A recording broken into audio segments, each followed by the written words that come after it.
Hello and welcome. This is the Marketplace, your financial and business program which analyzes the market. We talk about trends and investments and how global development impacts your business activities here in Ghana and across the continent of Africa. On the program today, Department of Finance at the University of Ghana Business School, Professor Godfred Bokpin says International Monetary Fund program adopted by government is not an imposition by the international body. We'll be looking at that in detail here on the program. And also, Tyler Oil says Tenfield couldn't have come at a better time, looking at the current financial challenges that the country is going through. All these and more here on the Marketplace. So if you want your feedback to actually be considered, our Twitter handle is Joy Business GH, and on Facebook we are at Joy Business. For more business stories, you can also log on to myjoyonline.com/business. My name is John Kojo Amwako. Marketplace returns shortly after the break.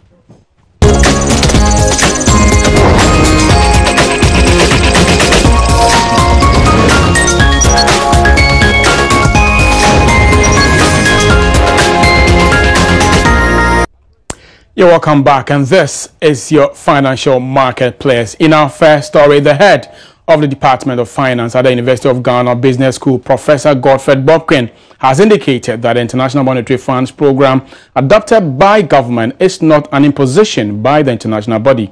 According to him, the country's homegrown program, which was originally intended to help improve Ghana's economic status, failed. It is the reason government adopted the IMF program to boost Ghana's policy and market confidence, as well as its policy credibility. Speaking to Joy News' Roland Walker, he stated that although the program has not achieved its desired outcome, some substantial progress has been made. We haven't been able to achieve the program objectives with the timelines, but I do recognize that we have made some progress with the fund-supported program, and for which reason we cannot say that the program in its entirety is bad. I do acknowledge the fact that if you look at where some of the macro variables are, I think there's a wide deviation from what was in the program and what is actually happening. But that is not entirely also the doing of the program itself. It has more to do with the assumptions that underlie the projections in the program, and the fact that the assumptions are no longer valid compared to the time that the program was actually developed and approved. For instance, the success of the program was very much dependent on electricity supply. The assurance in 2014 was that by the end of 2014 we would have resolved the energy crisis. Then in that case we'll be able to galvanize business activity at the real sector level and also grow our economy, but that hasn't happened. Okay, and also if you look at the revenue projections that we did, because of the general slowdown in the economy, that has also affected government revenue envelope. But you also want to be mindful that the rationalization that we needed to do, okay, especially in the public sector, we haven't had that political will to actually get to the bottom of it, even though some progress has been made along the lines of audit of ghost names and those things, and also the net freeze on employment and all of that. So in all, we haven't achieved the desired outcome, but I want to believe that we have made good progress with the fund-supported program. And let me also say that the program is not an imposition from the IMF. There is Ghana government program supported by the IMF. So whatever that is in the program, okay, had the consent of Ghana government. So this whole thing of homegrown policy from Senchi that transformed to homegrown and all of that are in the program. So it's not like the IMF actually sat somewhere and imposed this program on us. So we took our own programs, we took our own and they did their verification and bless it. Okay. And bless it for us. Why did we do so? If you read the IMF program, there's an admission that the homegrown program actually failed to yield the intended results, for which reason Ghana government approached the IMF for a program, for a fund support. That's the truth actually. So we realize that because the homegrown program actually couldn't generate the much needed policy confidence, policy credibility and market confidence that could actually unlock donor inflows and market confidence in terms of our subsequent issue of Eurobond, we had to take that step.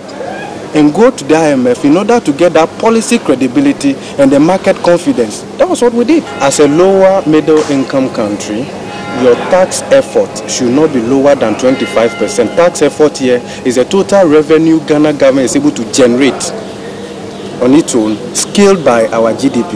It should not be lower than 25%.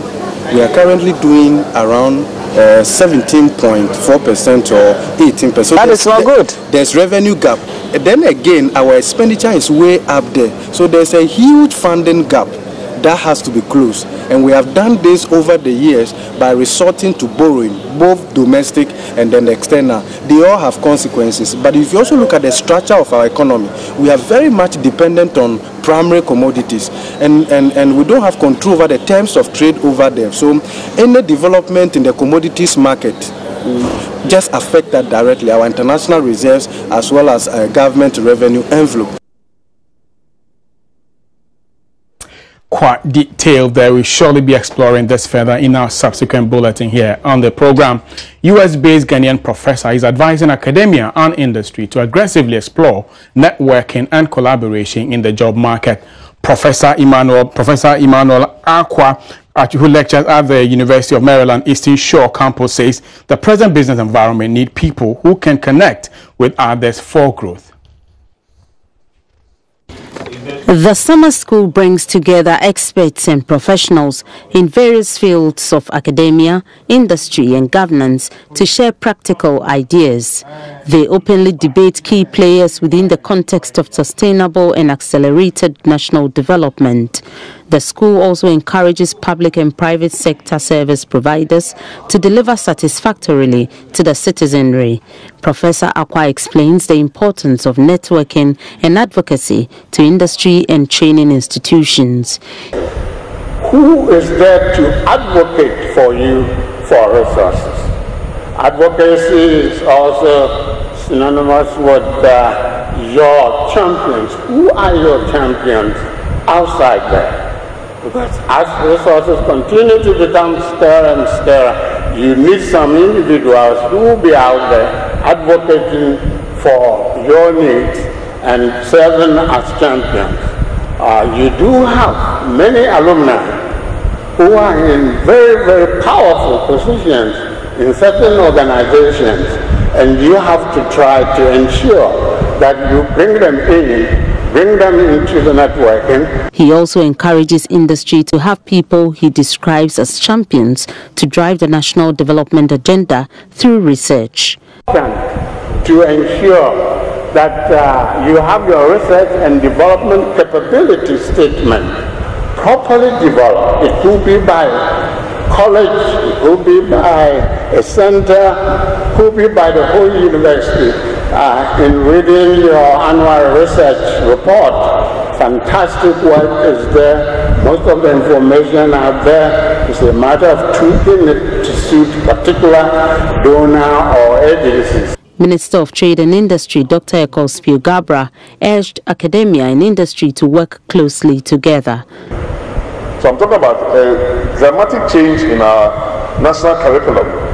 And I'm talking about how due process sugar cane into sugar, which has been going on recently, and everybody became an expert. Once they heard that Commander Sugar Factory had been open, everybody was talking on the air. Journalists who have never studied anything about sugar cane became experts overnight. Oil palm, there are policies that the Ministry of Trade and Industry is trying to drive on sugar development in Ghana. And we need academia to be part of that process. We are talking about developing policies and programs for oil palm development in Ghana.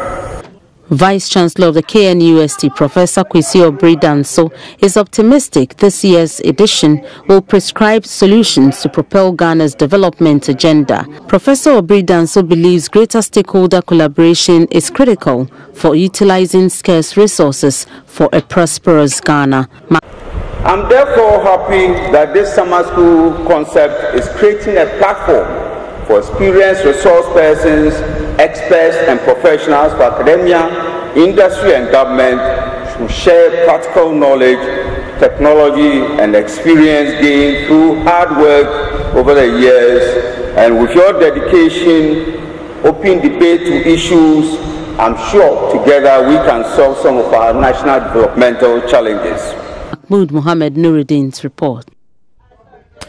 Now, stakeholders in the housing sector have renewed calls for government to grant tax incentives to some home financing companies. According to them, this will bring down cost of houses to make it affordable to many buyers. On Business Agenda, which was aired on Business Live yesterday, Kuku Aban gets the view of some mortgage companies and housing companies. Here is a repeat of the agenda.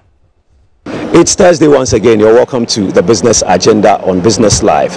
Today's agenda throws the spotlight on the housing sector, where the Managing Director of HFC Bank, Robert Lehant, is calling on government to grant businesses that provide mortgage facilities some tax incentives.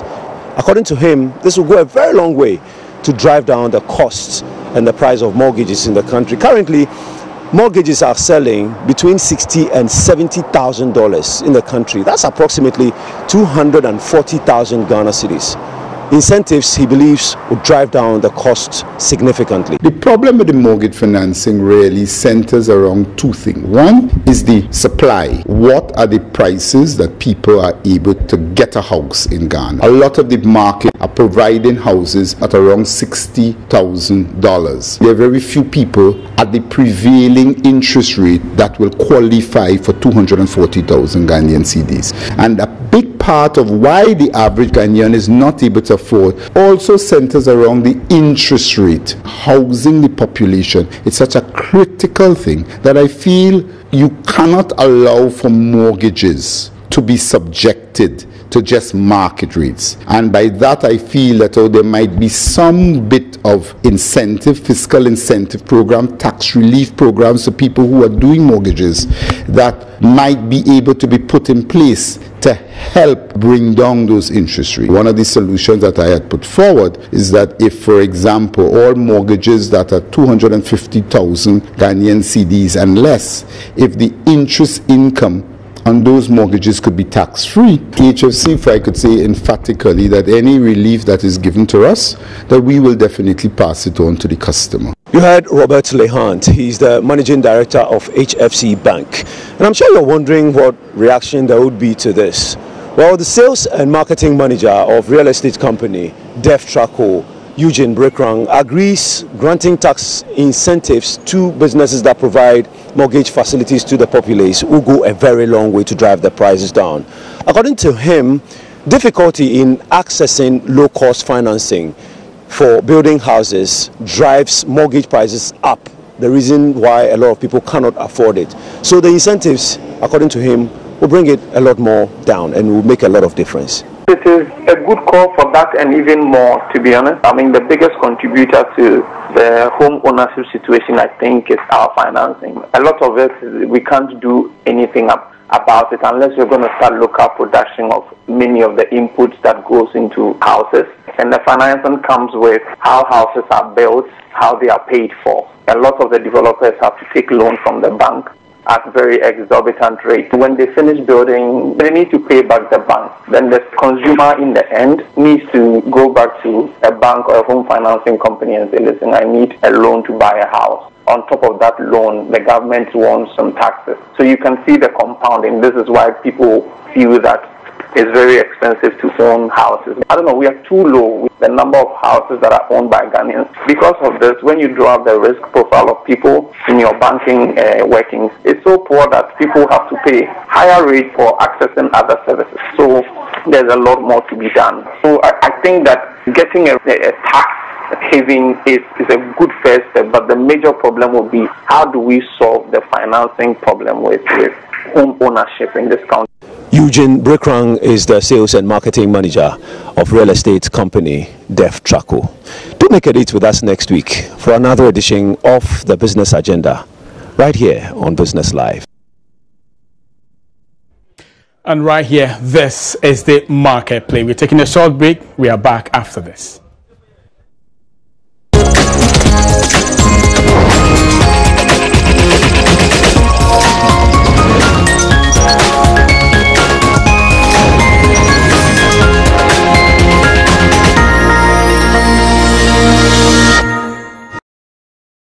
Welcome back, and this is the Marketplace. Now, to our major story for the day.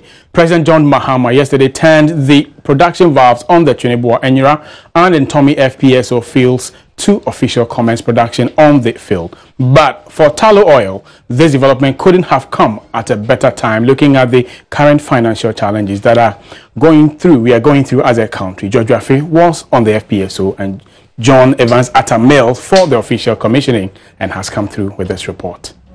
Tullow Oil over the past 2 years have been going through some financial challenges, resulting in a sharp decline in profits and even losses. The oil exploration firm, for instance, in 2014 recorded a 1.6 billion loss, whilst in 2015 it also recorded about $1 billion loss. The challenge came about as a result of declining crude oil prices on the international market and challenges with the Jubilee FPSO, a development that affected oil production on the field. So Tullow Oil was indeed looking forward to this 10 project to help turn around the fortunes and a pickup in daily production of crude oil. Chief Executive of Tullow Oil, Aiden Havey, says this development couldn't have come at a better time. Finally, 10 is on board for you at Tullow. What do you make of this development? I think this is an amazing development. I think what's special about this is really the enthusiasm of all the staff, everybody who's been involved in this right from the beginning.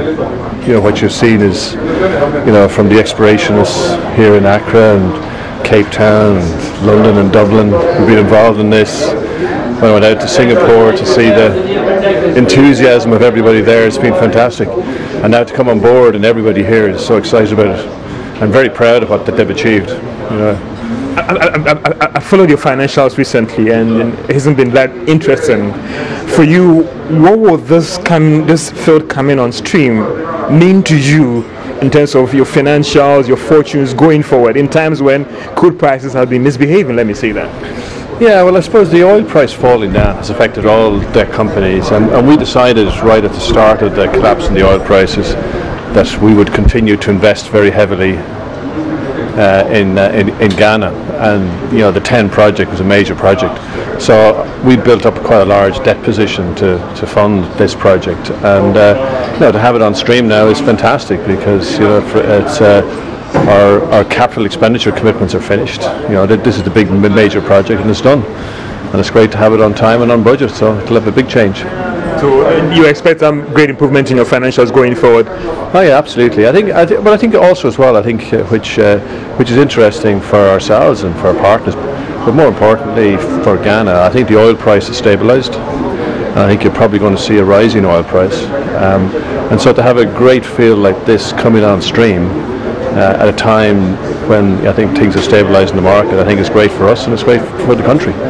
President John Mahama, after commissioning the FPSO John Evans at Tamils, was excited about the opportunities that the 10 fields has presented to Ghanaians, looking at the fact that most of the projects were being carried out by indigenes. Local content in these projects continue to increase. Compared to Jubilee, which was a very fast-track development, we didn't, have an eye for local content, but in this particular one, it's been quite deliberate, quite focused, and much of the work that went into this FPSO we're currently on was done locally in Ghana. I'm also happy to note that in respect of human resource, we've come a long way. There are many local faces, working both onshore and offshore to make this project feasible. And so today is a great day for all the partners. As I got out of the helicopter, I said it's one tiny step for the president, but one great leap for Ghana and for our partners. And so I wish to encourage you to continue to work hard. The production assistant on the 10 FPSO says it is very exciting to be working on the field as a Ghanaian. He explains to Joy Business what he does on a normal working day. When the oil from subsea gets to the top side, we operate the equipment as specification to get the products as we want them to be. Separate between the oil, the gas, and the water. The water we need to dispose it, but we cannot dispose it just like that because that meet environmental specifications. So we have a unit that treats it. So ours is to operate the unit such that the set points that we are operating is met, else we end up having issues. If we dump the water, which is off spec, we would have issues with environmental. However, engaging some of the workers, they are worried about the salary disparities between them and expatriates on the FPSO John Evans Atamils. But Chief Executive of the Petroleum Commission, Theophilus Ihrin, says the Commission is working on it. I would confirm to you that there is really an issue of disparity between some expatriate remuneration and local. Well, we won't put a magnitude here, but I think the point is this. All around the world, there is what we call expatriate premium. If there is a difference between local compensation and an expatriate compensation, and the difference is just the premium for expatriation, that is okay with us. It happens everywhere in the world. But we are realizing that beyond this, there are some disparities. And I'm telling you, we are working on it. I won't give you names of companies, but certain companies have actually gone through the process with us. And I believe, to a certain extent, we are happy that this improvement has happened in some of these. It is still happening. There are disparities. We are working on it. There were instances where certain companies went overboard. There have been concerns about the Petroleum Commission not cracking the whip. Cracking the whip for what? For what? The fines and the decisions supposed to be given to them for certain breaches. Are you enforcing them? George, let me tell you. I'm sure that if you go to economies like the US, you would find that there are disparities in salaries. They are there. You must find out what is really an issue of non-compliance in terms of compensation and issues that are one of, some of these things, and even in this country, forget about all the foreign companies that are here. Within institutions in this country, compensation levels are different. What you need to identify there's a problem, and you need to work on that. And I believe strongly that we are working on that, George. Some analysts are of the view that the commencement of production at the 10 oil field could push Ghana into an oil industry very soon. Absolutely a comprehensive report there filed by George Wiafi, my colleague, who joins me here in studio to further look at the impact of the new 10 field on Tullow finances and also general economy as a whole. But today we'll be actually laying emphasis on the local content, meaning what is exactly in for those around the catchment area of the 10 project. George, welcome to the marketplace. Thank you so much, John. And how are you doing? Very, very, very, very good. Give us a summary of exactly what happened there, and probably let's zoom down to the local content bit of it. I know Tullow, there's a lot in for Tullow, there's a lot in for the state, but then what's in for the people living around the project? On the bit about the local content, for 10, you see that a lot of majority of the projects there are being led by Ghanaians, and that's a very interesting thing. Those who are supervising exploration work, those who are supervising other projects on the 10 field, you could see that it's being done by Ghanaians. Most of the fabrication was also done by Ghanaians. So for a lot of analysts and those who are following the industry, it's a sign that going forward, you could see Ghanaians taking commanding stake when it comes to the actual oil exploration on new fields that are coming up. That's for those Ghanaians who are directly related to the exploration activities. Exactly. But when it comes to indigents in the area, their concern is that we just can't feel it. Rather, this whole thing about oil city, rather it's really coming very expensive to live in that area. And for them, it's a big, big challenge for them because they don't like it. They are not feeling the real impact of it. But again, it's an interesting thing because when you go to Takoradi, you could see, Takoradi 15 years ago is not Takoradi of today. The hotels, the related industries that are feeding services to Tullow and the others.